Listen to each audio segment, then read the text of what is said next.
History is full of wild stories, some so strange that they sound like fiction, from a girl who disappeared without a word, to an eccentric mummified millionaire.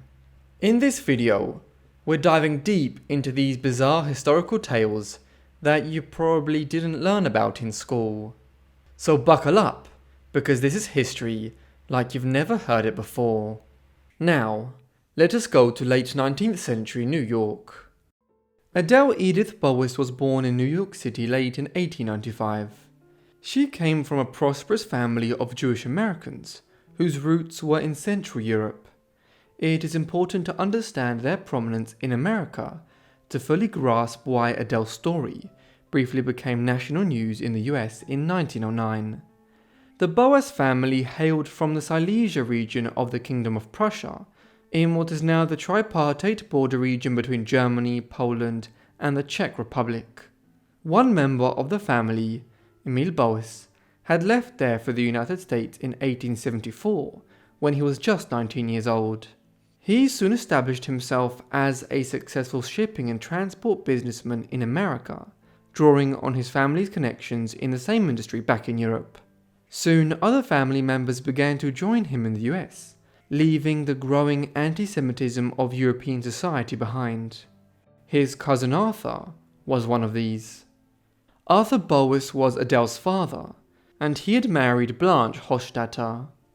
They subsequently had 3 children, of which Adele was the middle child. The eldest was her brother Percy, while a second daughter Edith was the baby of the family. Arthur went on to establish a successful thread business, and was an important figure in the New York textile industry by the dawn of the 20th century.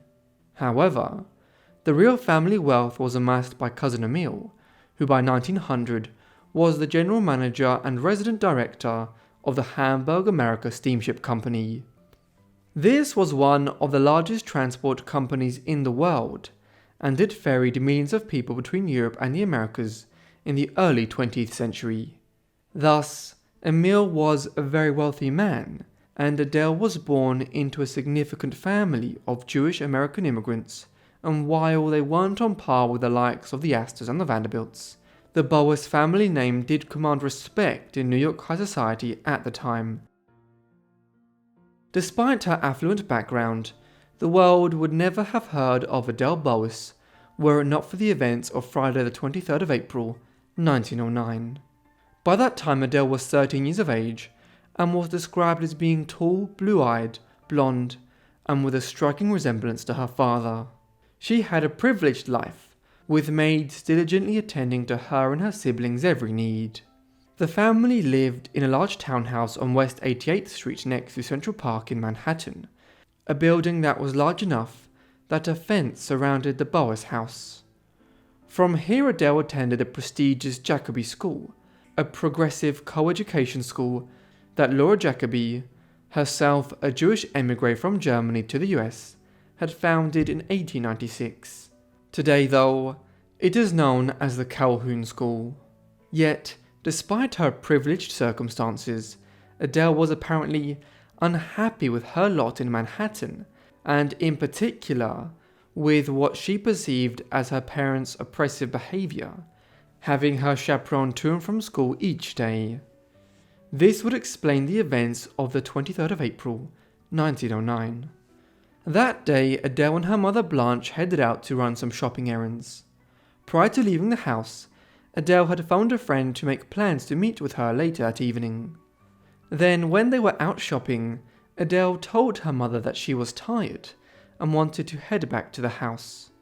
Blanche agreed and sent her on her way with directions to the house, which was only a few streets away.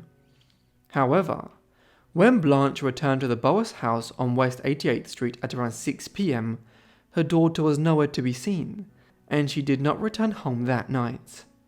Thus, on the morning of the 24th of April, after they had enlisted the help of cousin Emil, the Boas family reported Adele missing. We can only imagine how worried and scared her parents were, and what happened next might surprise you. As soon as Adele Boas' disappearance was announced, a media storm ensued. There were good reasons for this. Arthur Boas immediately let it be known that he was offering a $1,000 reward for information on the recovery of his daughter, a very substantial sum, equivalent to around $45,000 in today's money.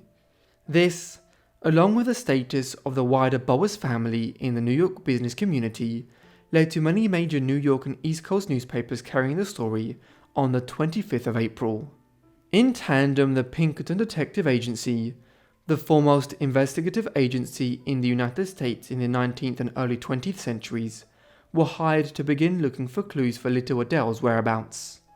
Initially, almost zero information of any kind was forthcoming, leading to a lot of gossip, and before long, a wide range of rumours and theories about where Adele might be started to circulate around the bars and drawing rooms of New York City.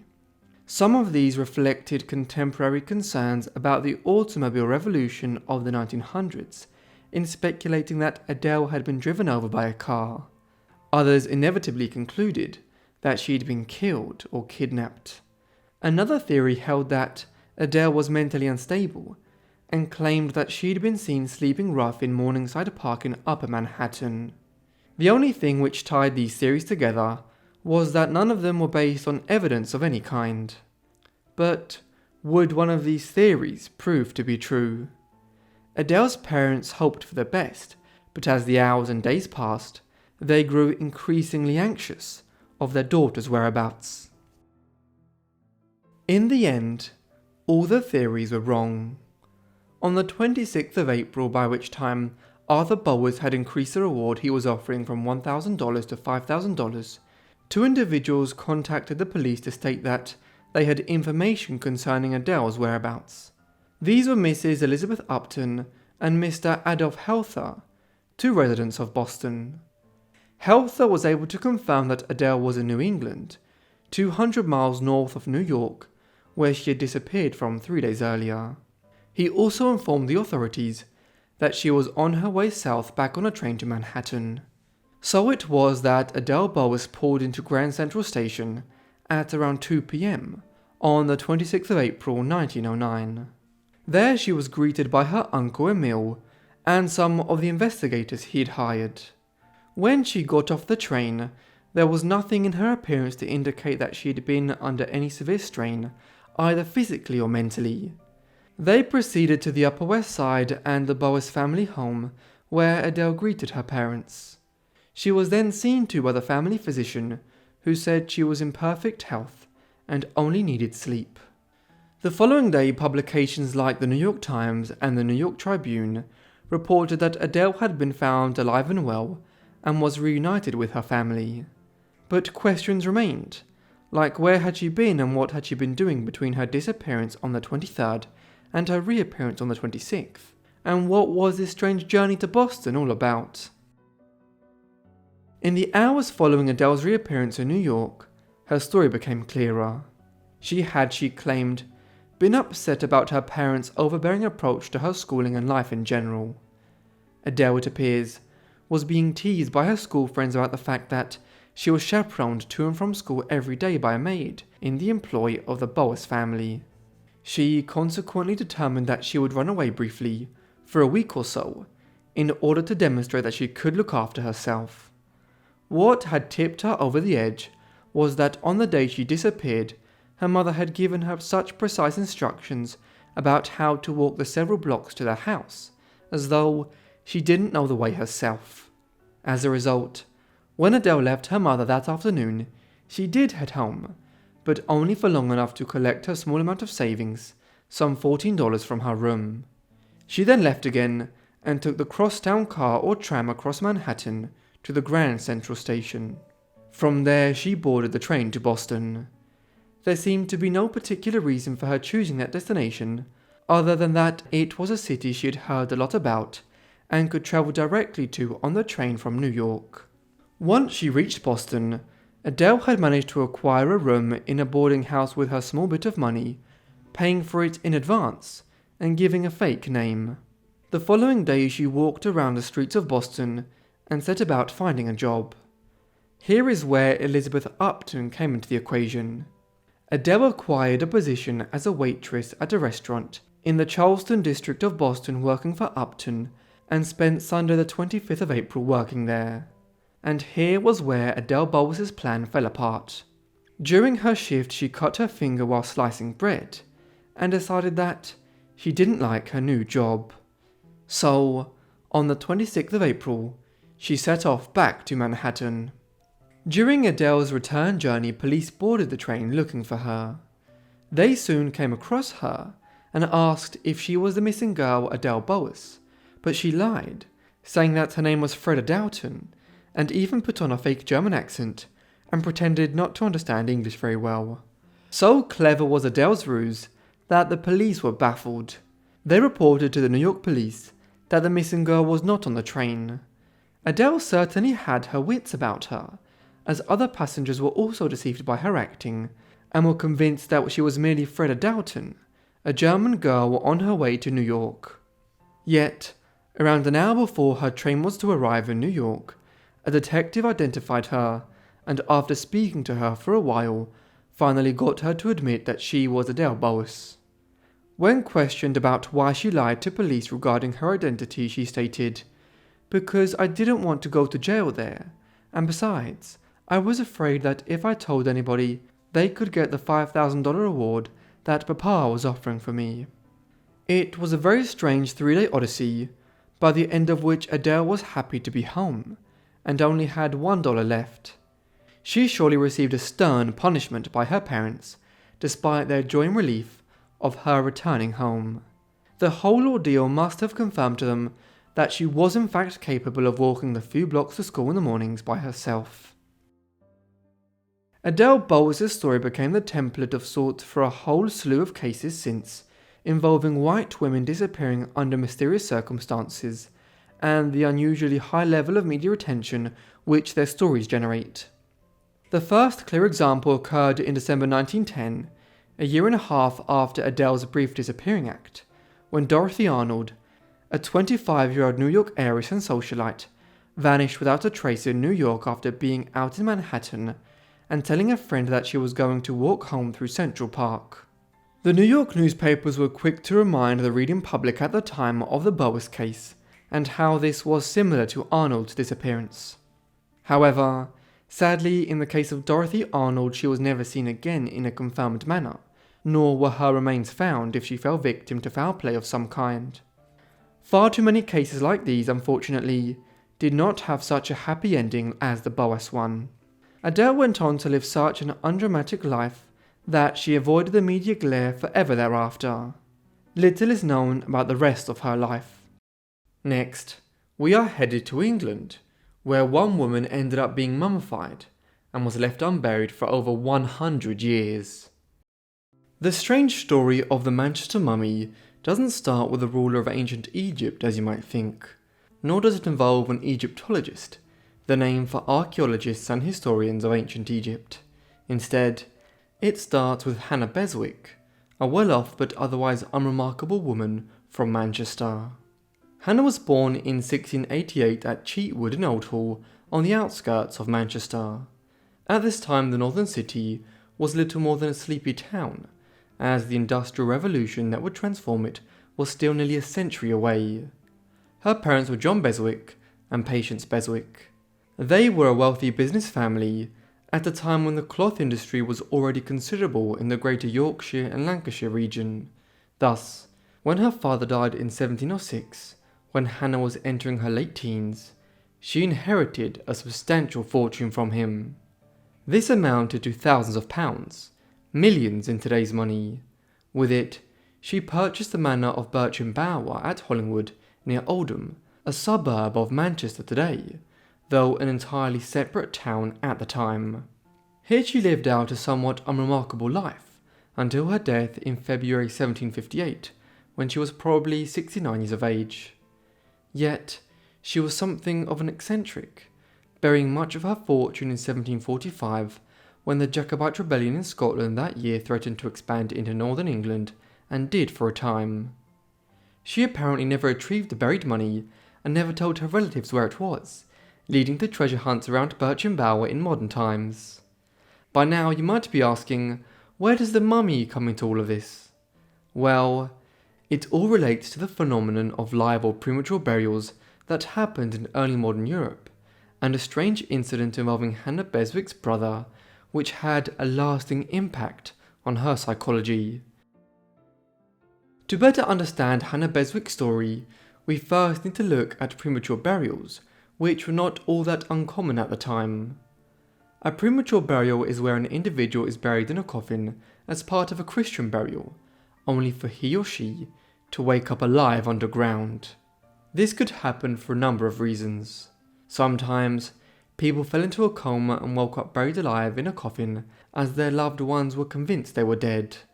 Other times, rare illnesses such as lock-in syndrome could make a person appear to be deceased, and so a funeral and burial took place.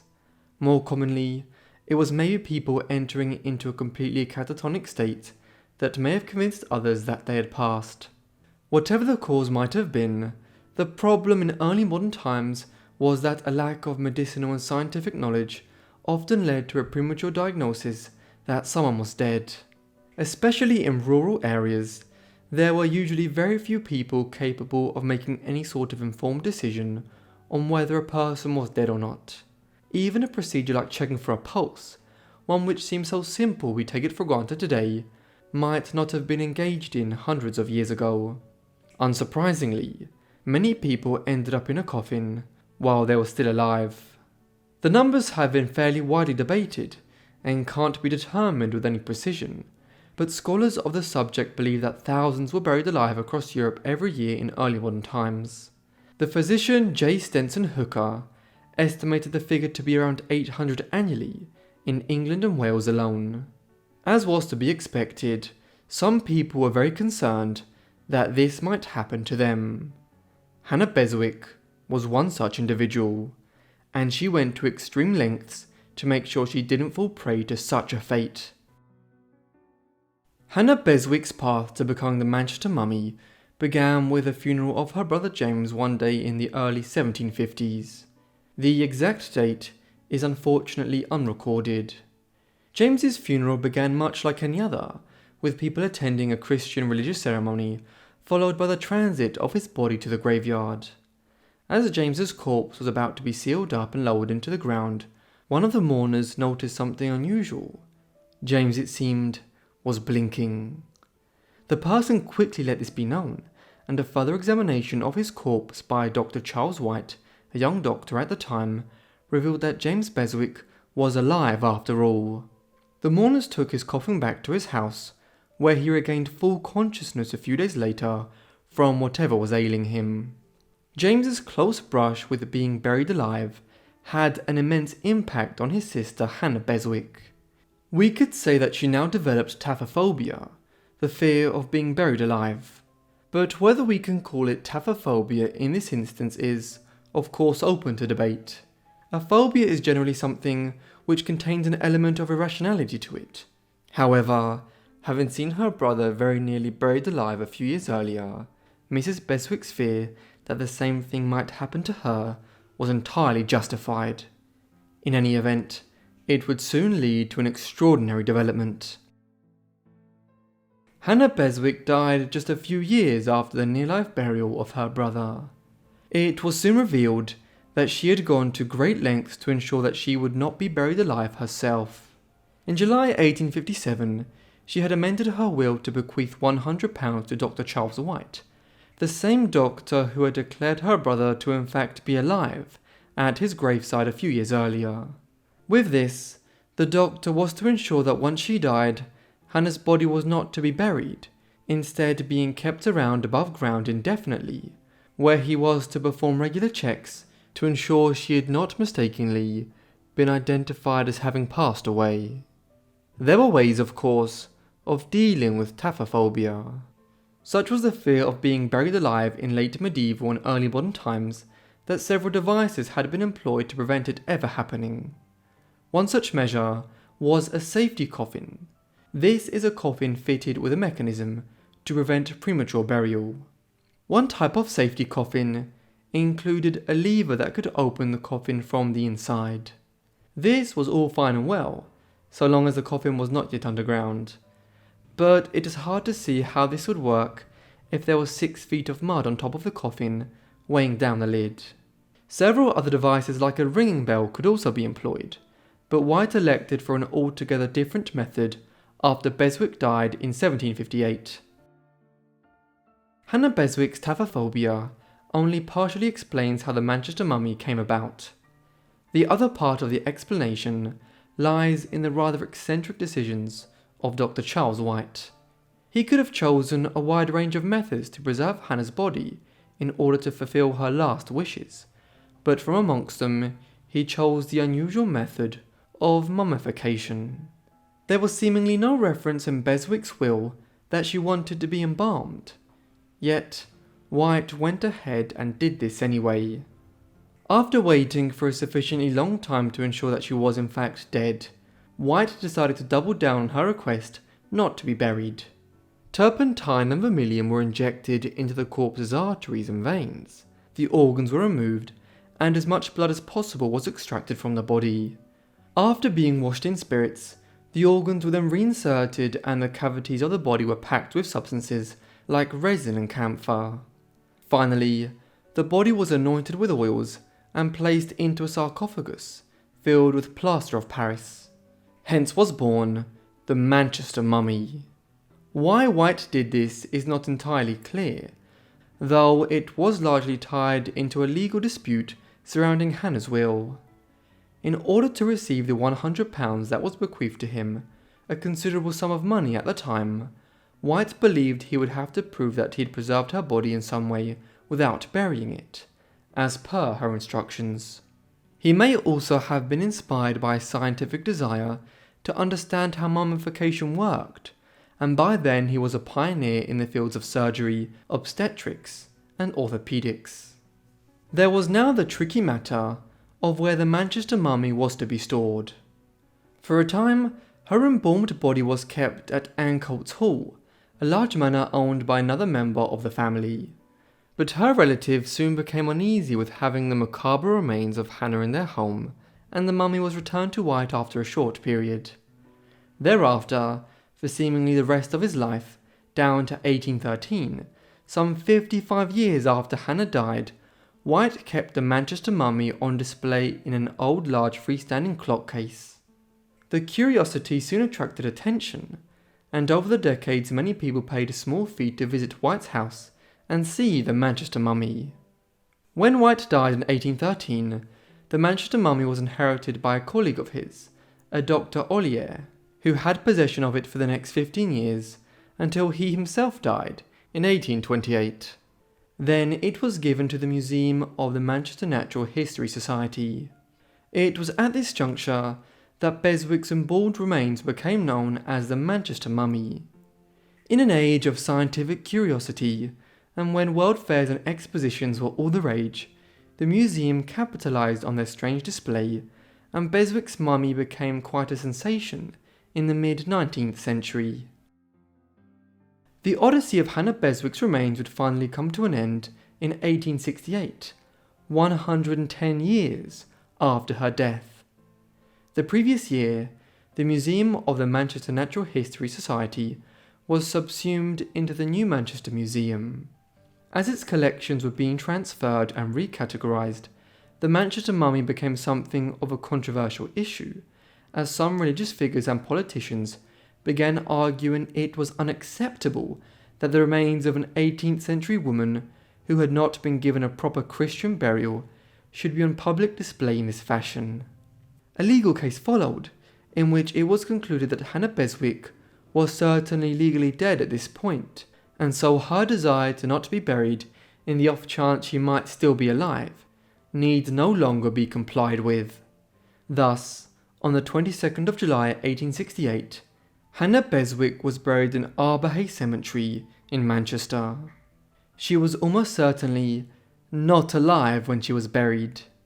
In the years after her death and before her burial, her home Birchen Bower was converted into apartments, and several of the residents claimed to have seen a figure dressed in a black silk gown and a white cap, and described it as Hannah Beswick. It would glide across her former estate and vanish at one particular flagstone. Birchin Bower was eventually demolished to make way for a factory, but sightings of her alleged ghost were still reported. With the advent of modern science and medicine, the phenomenon of premature or live burial declined considerably in the late 19th century, and all but disappeared in the 20th. There was a greater awareness of how people could fall temporarily into comas or suffer from illnesses, which might leave them appearing as though they were actually dead for days or even weeks at a time.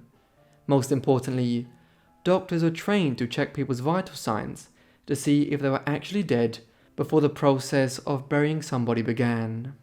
That said, premature burials are still not unheard of. In 2013, a video emerged of a man being pulled alive from his own grave in Brazil after he had mistakenly been thought to be dead. Such instances are rare though. Instead, premature burials and taphophobia have become something which is more a feature of horror movies like 1962's The Premature Burial and 1990's Buried Alive. It even featured in the second part of Quentin Tarantino's Kill Bill films. These attest to the fear that being buried alive can still provoke in an age when it very rarely occurs anymore. Just imagine how frightening it must have been when hundreds or thousands of people were buried alive every year, and we come some way to understanding how the strange story of the Manchester mummy came about in the first place. Eccentrics are defined as people who have unconventional and slightly strange behaviour, and the subject of this next tale falls perfectly into this category. Aimée Isabella Crocker was born in the city of Sacramento in California on the 5th of December 1864. Her first name was originally spelled Aimée A-M-Y, though she began spelling it as A-I-M-E-E in later years to sound more avant-garde. She came from a large family, in which she was the sixth of 7 children. She received an elite education by the standards of the time, but we must remember that this was a society still in development in California in the 1860s and 1870s. The United States had only acquired the region from Mexico in 1848, at the end of the US-Mexican War, and large-scale Western settlement kicked off a year later following the discovery of gold seams in the region. Aimée's story must be understood in light of her privileged background. The Crocker family were extremely wealthy. Her father was Edwin B. Crocker, a prominent lawyer and sometime politician from New York, who moved his family out to Sacramento in the mid-1850s, not long after marrying his second wife, Aimée's mother, Margaret Rhodes. Edwin's brother, Aimée's uncle, was Charles Crocker, who subsequently became one of the so-called Big Four investors, who financed the creation of the first transcontinental railroad. In the 1860s, this laid down railway lines from Iowa in the Midwest all the way to San Francisco, thus connecting the US rail network from the Atlantic all the way to the Pacific. Edwin acted as legal counsel to the Big Four in the company and was given shares, so he became an extremely wealthy man. When he died in 1875, Aimée was just 10 years old, and she inherited $10 million from him, a sum equivalent to upwards of $300 million in today's money. Thus, during her life, Aimée never had to worry about money. One of the most defining aspects of Aimée Crocker's life, and certainly one which generated an abundance of press speculation, was her tumultuous and colourful love life. This started early. As a teenager, Aimée's attraction to boys concerned her mother, and she soon shipped her wayward daughter off to Europe, thinking that some old world influences might cure her of her maladies. It had just the opposite effect. While attending an elite school in Germany in the early 1880s, Aimée began a fling with a German prince, one which resulted in her first marriage proposal. Yet, the wedding was avoided when Aimée eloped with a Spanish bullfighter. It was an early statement about her freewheeling style and chaotic personal life. Back in California, after her first overseas adventure, Aimée married Richard Porter Ashe in 1882, when she was just 17. He was the 21-year-old nephew of David Farragut, the first ever Admiral of the United States Navy, and a decorated hero of the American Civil War. But the marriage was a dramatic one from the beginning. During their honeymoon, a train they were on derailed, leading to an emergency abandonment of the carriages. A year later, they had a child named Aimée, who became the source of a bitter divorce battle as their marriage collapsed on the back of Ash making hugely speculative financial investments and losing a vast sum of money gambling in the mid-1880s. The court proceedings made national news. Eventually, the judge found in favour of Richard, claiming he was the less irresponsible of Aimé's two eccentric parents. Eventually Aimée, whose name was changed legally to Gladys some years later, was adopted by Aimé's mother and largely raised by her. Aimée decided to get away from California following the Celtic collapse of her first marriage. She headed west this time, taking a ship from California to the Hawaiian Islands in 1888. These were not yet a part of the United States, though American businessmen were beginning to play a major role in its affairs, largely so they could dominate the fruit industry there.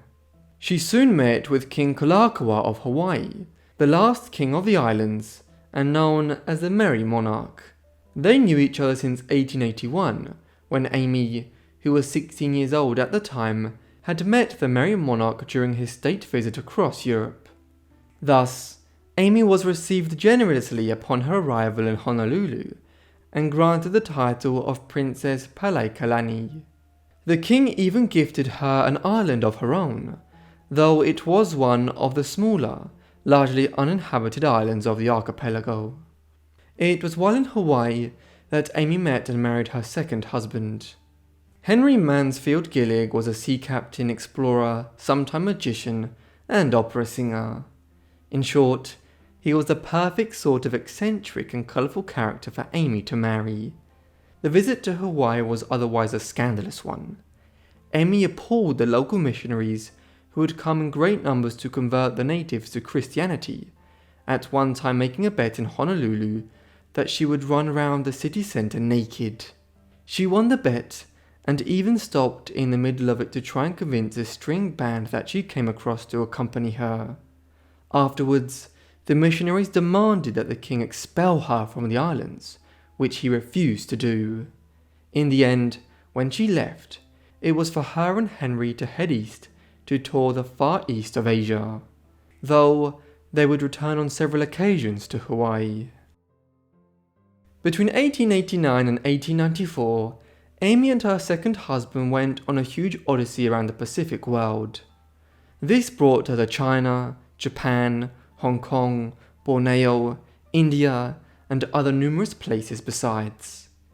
If her own accounts of these years, written in her memoir and several other pieces she wrote, are to be believed, and no one has ever presented evidence to suggest that she was anything other than truthful in her recollections, then she had some bizarre adventures during this time, avoiding some cannibalistic headhunters in the East Indies, experiencing overzealous knife throwers in the city of Shanghai in China, and even allegedly surviving a poisoning attempt in Hong Kong. In the British island colony, she also hung out at an opium den, and claims to have purchased a prostitute's freedom. Unsurprisingly, Henry was not always able to keep up with his wife, and he sometimes returned to California to rest and recuperate while she continued to travel.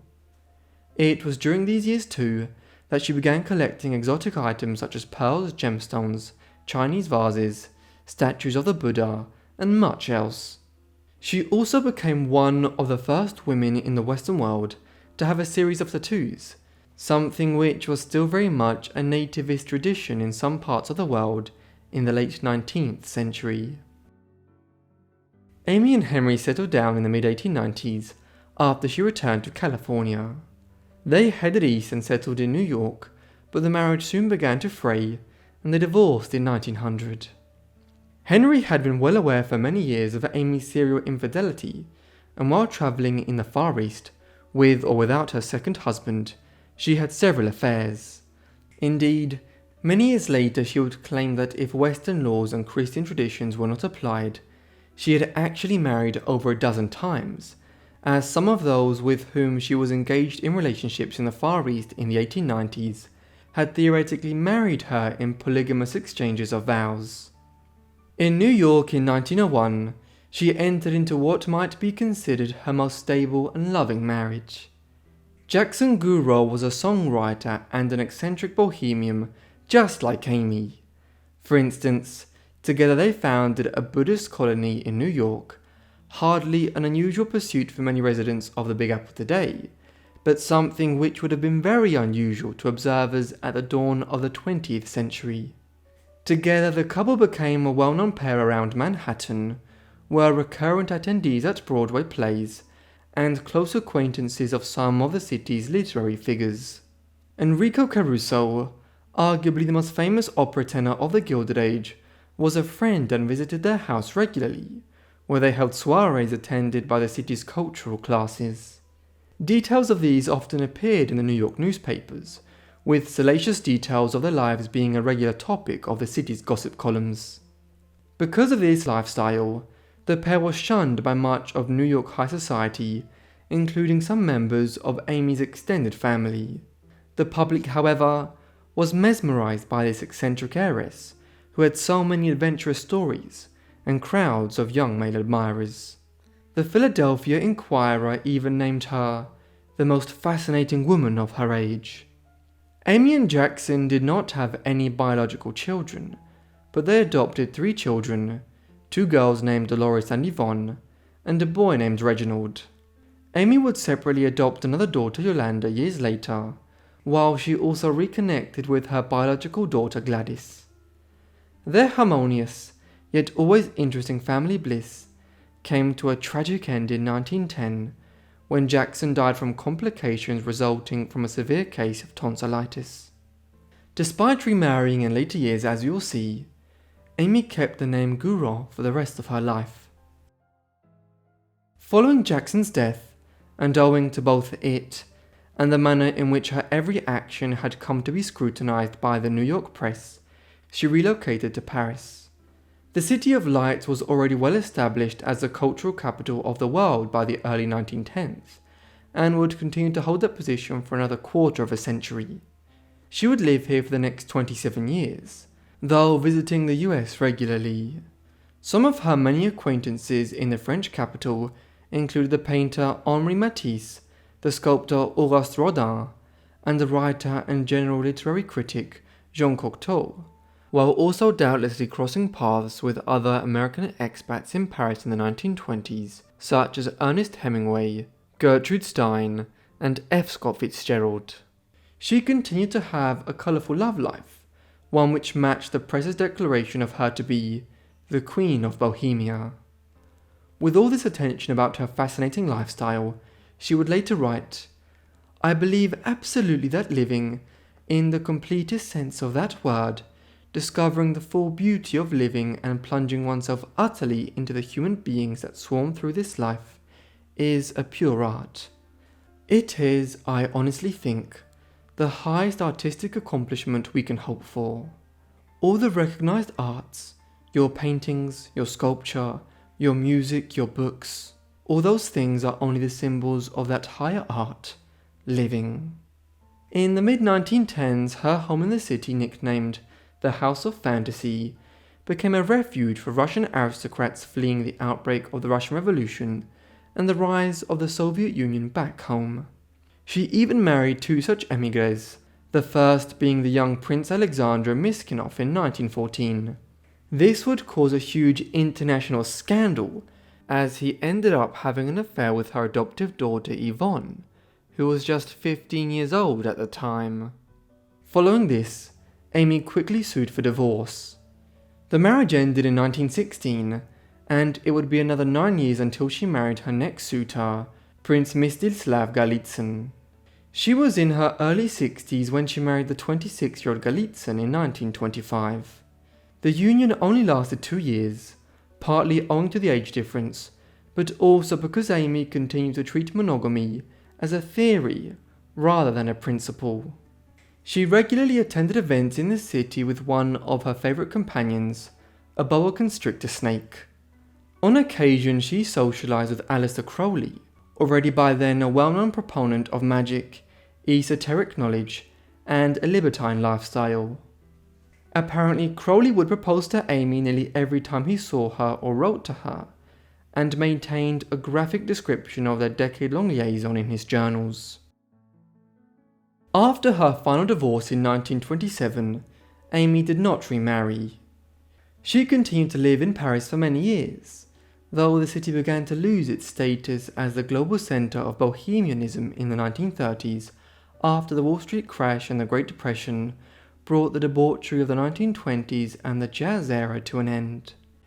She gradually began spending more time back home in the United States in the 1930s, and it was during these years that she began compiling her reflections on her life into a book-length memoir. This was published in 1936 under the title "And I'd Do It Again." It provides a striking account of her life, the often bizarre situations she found herself in, and her uncompromising approach to life. It makes for good reading, even nearly a century later. By the time "And I'd Do It Again" was published, Aimée was largely living back in New York City. Her health was declining, and she was now into her 70s. She died on the 7th of February 1941, aged 76. Her remains were taken to California, where they were interred in the Crocker family plot in the city's historic cemetery. Having requested cremation, her remains were placed in an urn along with those of her third husband, the only one of her marriages which didn't result in divorce, as he had died while married to her. Unsurprisingly, given her eccentric life, something had to happen even in death, and the urn was stolen some time after her internment there. Now, we are heading back to England to investigate some strange 19th century sightings. This mysterious tale was narrated by the brilliant Mortis Media. On a late autumn day in 1837, a girl by the name of Mary Stevens was making her way to work at Lavender Hill, a district in what was then the south-western edges of London, and which just a few decades earlier had still been part of the countryside beyond the city. Stevens had just come from Battersea, where she had visited her parents. As she was making her way through Clapham Common between Battersea and Lavender Hill, a terrifying incident occurred, as a strange, almost demonic figure bounded out of an alleyway at her. The creature assaulted Stevens, tearing at her flesh with the claws he had instead of hands. Stevens later reported that the creature's touch was stone cold. She screamed when it attacked, and the figure was evidently startled enough by that it quickly released her and fled. This was apparently the first sighting of the entity, which would soon become known as Spring-Heeled Jack. By November of 1837, numerous further sightings had been made across London. They described a creature which was said to appear suddenly, often jumping inconceivably large distances in front of individuals or moving coaches on London's streets. Several coachmen reported having to suddenly try to stop the horses pulling their coaches as the creature appeared almost out of nowhere in front of them and then scrambled away just as quickly. Another witness claimed that the mysterious assailant had bound over a 9-foot-high wall while cackling maniacally. Within weeks, the reports of this strange entity were circulating widely across London, and many wondered just who, or what, had attacked Mary Stevens and several others. By the end of 1837, concern had grown to the extent that the Mayor of London, Sir John Cohen, published a letter in the newspaper The Times in the first days of 1838, trying to allay fears about the sightings. In it, the mayor reassures the citizens of London that this was in fact some individual dressing up and visiting many of the villages near London in 3 disguises: a ghost, a bear, and a devil. However, it was claimed that this was the result of some prank that was being played, most likely by a member of the British aristocracy, as they would have the fundings necessary to stage these elaborate hoaxes. A number of infamous sightings followed, early in the year 1838. One of these occurred on the night of the 19th of February when 18-year-old Jane Alsop answered the door of her father's house in Old Ford in what is now the Tower Hamlets region of London. She later claimed that when she opened the door she found someone pretending to be a policeman wearing a large cloak. When she brought a candle out to get some light, she was attacked by the figure, who she claimed vomited blue and white flames from his mouth, and then tried to tear at her neck and arms with hands that were claw-like. After a few terrifying moments, the creature had scampered off across the fields. A police investigation followed, but it was inconclusive. One neighbor reported seeing a young man in a large cloak nearby around the time of the attack, but the only suspect was a local carpenter called Milbank, whose alibi was that he was so drunk on the evening in question that he couldn't remember where he had been or what he had been doing. Milbank had apparently claimed during one pub visit at the time that he was Spring-Heeled Jack, but police eventually concluded he was just a loud-mouthed drunk. Alsop's case may have been entirely invented in any event, as she was the only victim who claimed Jack had actually spoken to her before attacking her. Perhaps she was looking for attention. Dozens of attacks were reported in the weeks that followed from London and the surrounding region. For instance, on the last day of February 1838, Lucy Scales, who like Alsop was 18, was attacked in an alleyway in the Limehouse district of the city. She claimed Jack had breathed blue fire at her as well, and that the experience had left her hysterical. The police continued to investigate sightings like this, and a reward was offered for information, but by now the first appearances were obviously inspiring amateur copycats, and it was becoming more difficult to disentangle actual sightings from mere rumor. The papers did not help matters, some carrying sensational stories about how people had died of fright after being assailed by Jack in the streets. By this time, the alleged characteristics of Spring-Heeled Jack had been largely established. His primary trait was said to be his agility, moving with some incredible swiftness, with an ability to leap distances of 10, 15, or even 20 feet. Some saw in this paranormal or supernatural powers, but others who continued to believe there must be a logical explanation for the phenomenon soon devised the idea that the mysterious figure had springs inserted into the heels of his shoes which propelled him upwards and allowed him to jump these large distances. Thus the name was born of Spring-Heeled Jack, which seems to have been widespread by the late spring of 1838. By the end of early summer of 1838, Spring-Heeled Jack was the talk of London and was featured regularly in the newspaper, penny dreadfuls, and even on the London stage. However, it was at the peak of his fame that reported sightings of Jack began to decline. By the end of 1838, the official reports of attacks by him had dried up in the capital, and what few instances there were of him allegedly appearing came from other parts of England, where news of the supernatural assailant was belatedly inspiring rural copycats. By 1839, the hysteria had largely subsided, and Jack became more of a literary figure than one whom people feared they may actually run into down in a London alleyway. In the course of 1840, he developed a kind of folklore persona, as a species of supernatural highwayman, one who was believed to attack solitary travelers on the roads out of London.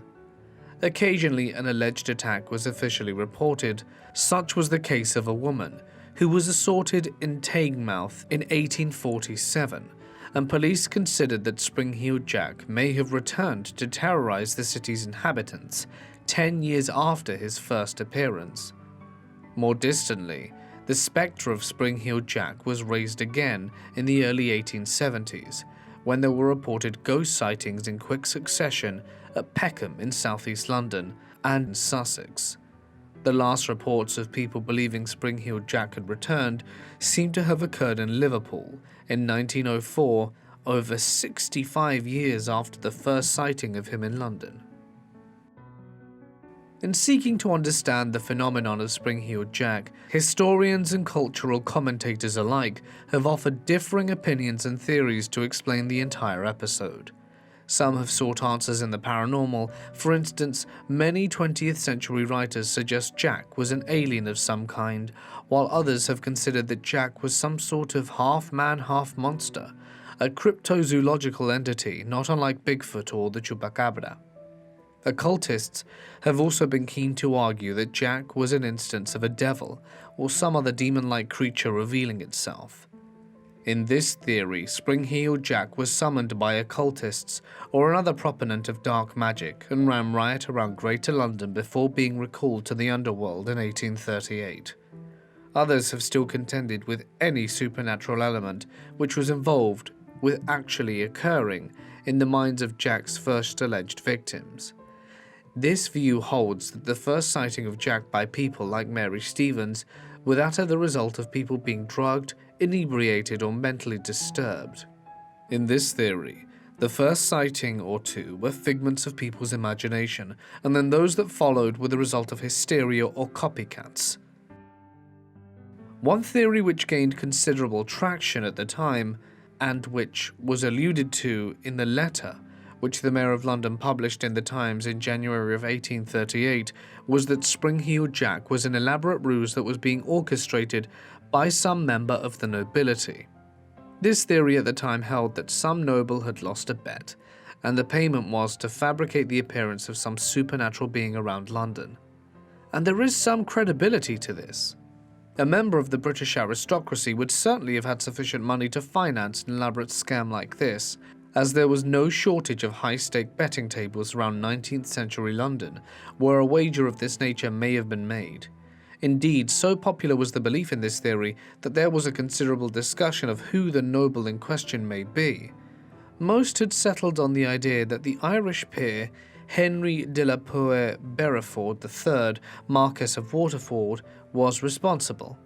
Beresford was a young noble in his mid-20s at the time and had been in the newspapers regularly for fomenting public disturbances with a posse of drunken hangers-on that he kept as his entourage.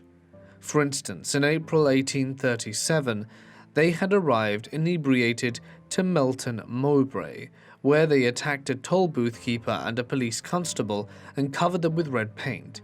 Beresford was regularly in and out of court facing charges for the Melton Mowbray incident and other episodes of hooliganism in the mid to late 1830s.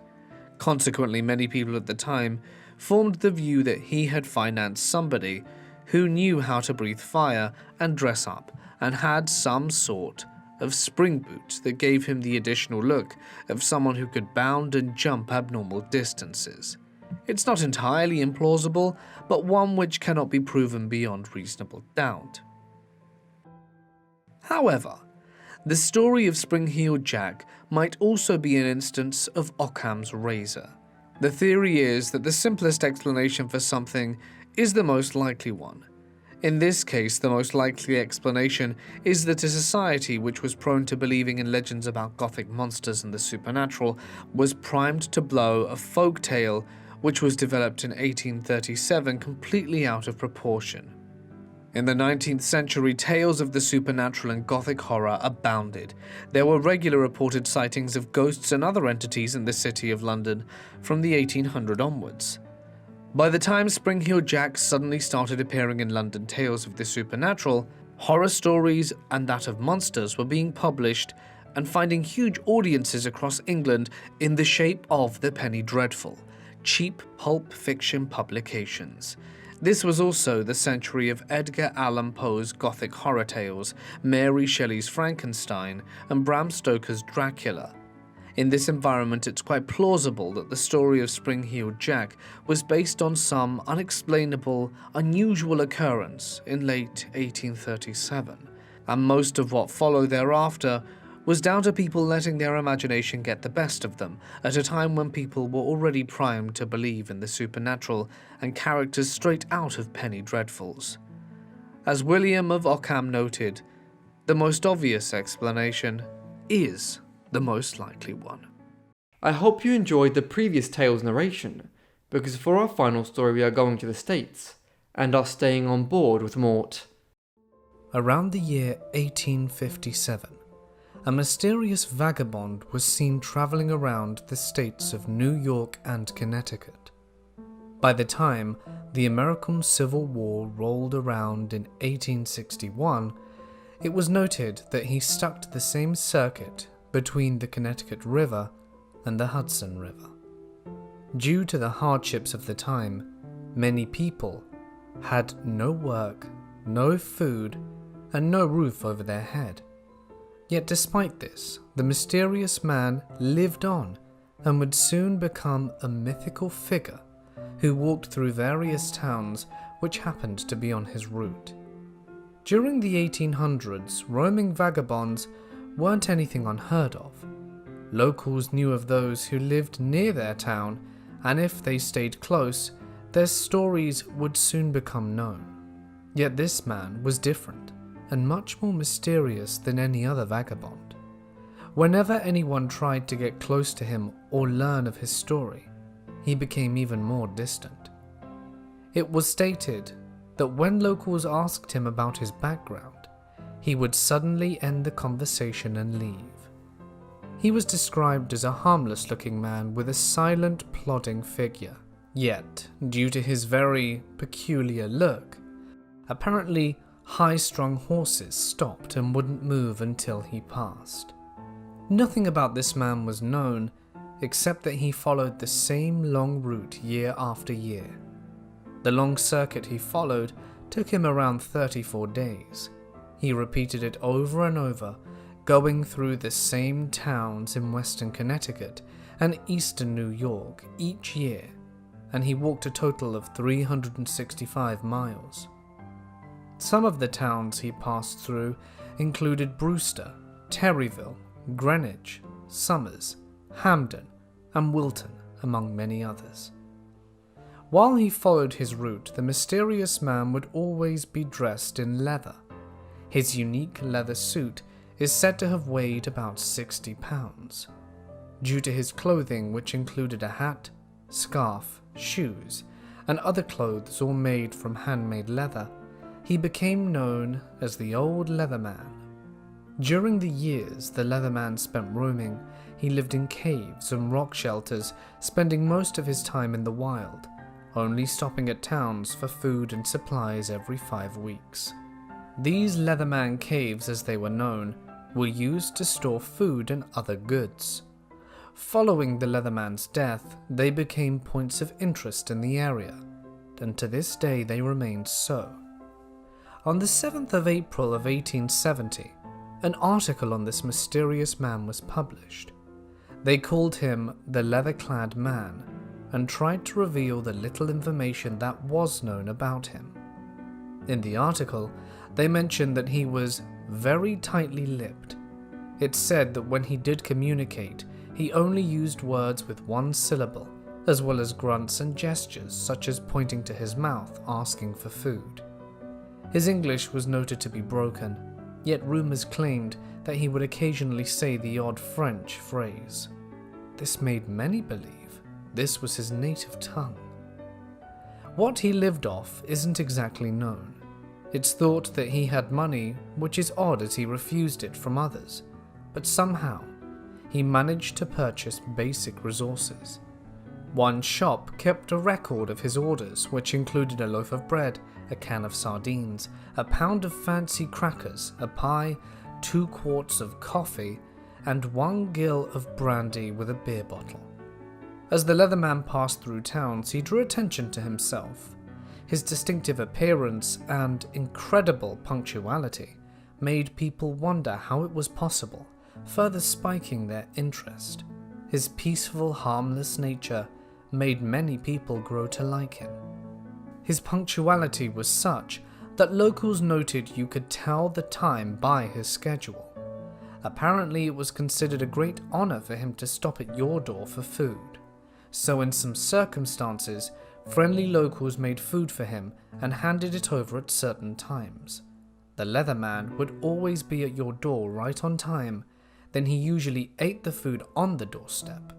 Moreover, In certain schools they had a Leatherman Day. The best students would be selected to take supplies to him, as it was seen as a privilege. In 1979, the state of Connecticut passed a tramp law. This gave the police the ability to arrest and imprison hobos. Yet it seemed that this law did not apply to the Leatherman. In actual fact, around Connecticut, 10 towns which were on his route decided to exempt him from the newly implemented state law. As time passed, stories about his life arose.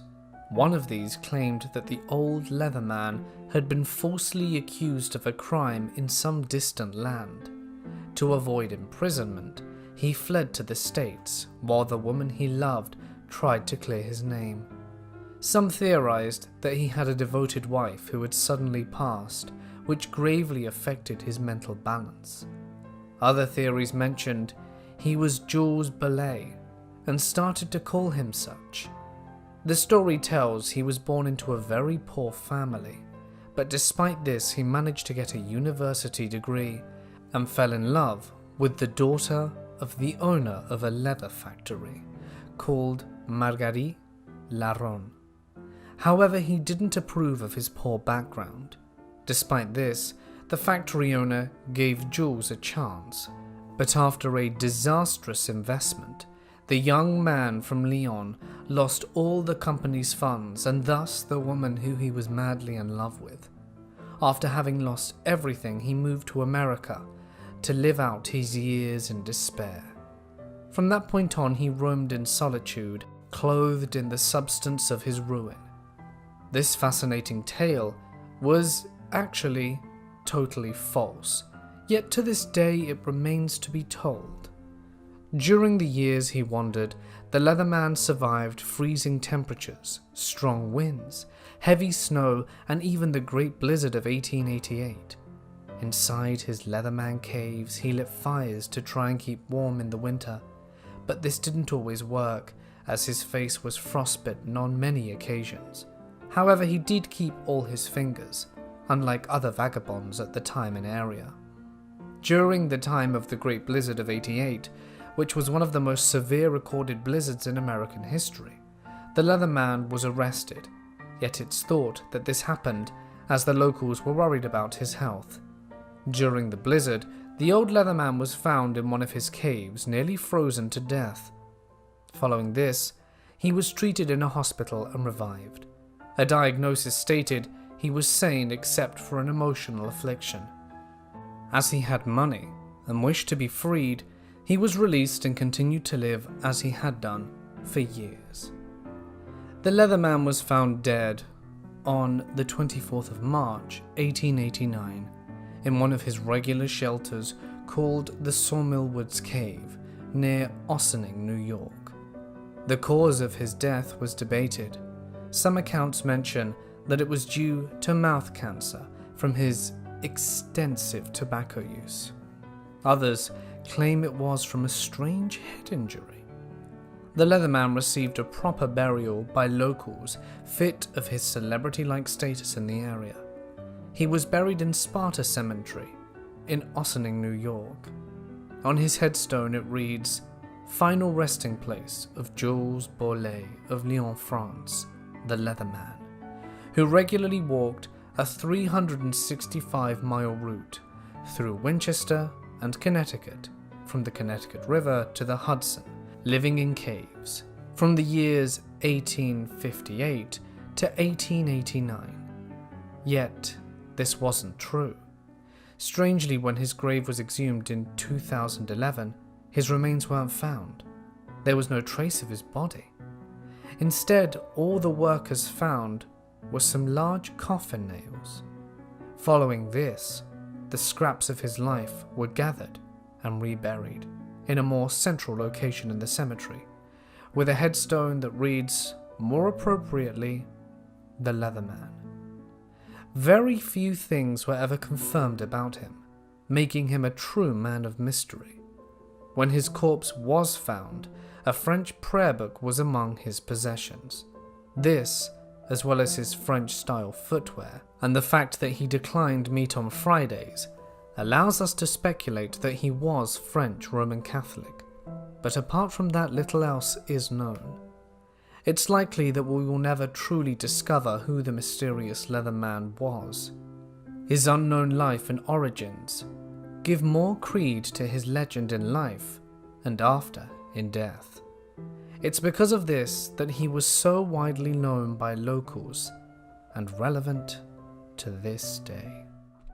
Thank you so much everyone for watching this video on these strange and bizarre tales. I hope you found it interesting. Let me know what you thought of the stories down below in the comments, and if you have any suggestions, also be sure to leave them down below in the comments. Anyway, I hope you guys are subscribed and have notifications turned on to get all my videos as soon as I upload them. Anyway, that's all from me, so I'll see all of you in the next Forgotten Life. Thanks.